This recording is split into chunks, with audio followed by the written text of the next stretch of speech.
Everybody, Kevin O'Connor here. I know that AI is a big deal these days, and it can be very helpful for us, both in the background, saves us a lot of time. I think we have to be really careful about using it on our resumes, on our cover letters. We have to be very careful about constructing AI generated art that somehow is going to do something for us. And I think one of the things that is dangerous is that we can get very excited about it. We can do all kinds of stuff with it. We can make it the way we want it to be.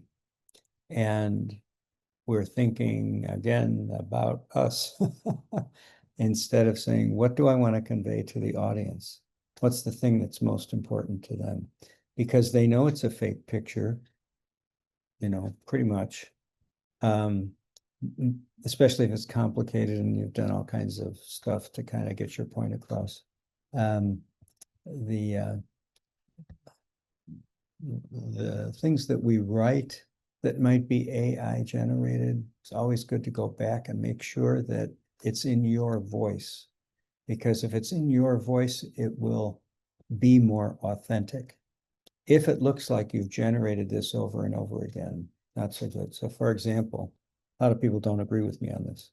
When you're writing your resume, I don't mind having an objective up there as the first thing, but not an objective. I'm a superstar. I'm passionate on this. Everybody says that about themselves. I'm a passionate, team-focused, charging forward, blah, blah, blah. Instead, I think you ought to have one paragraph that can only be read by one person at one institution. And that is, the mission of St. Francis Hospital is blah, blah.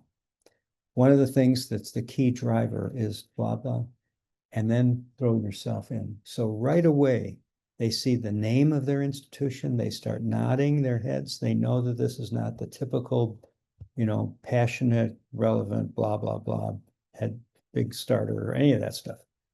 All of a sudden, it's about them. When it's about them, you're more likely to have them read it.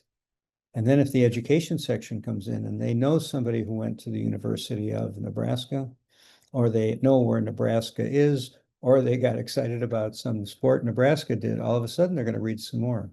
So it's got to be about them, even though you don't know who they are. You do know, though, what institution you're sending it to.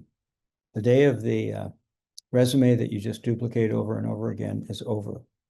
We have to figure out the reader of that resume. If it gets past, their machine and it gets into on their desk, there's a human being reading that who's very interested in it being relevant to them.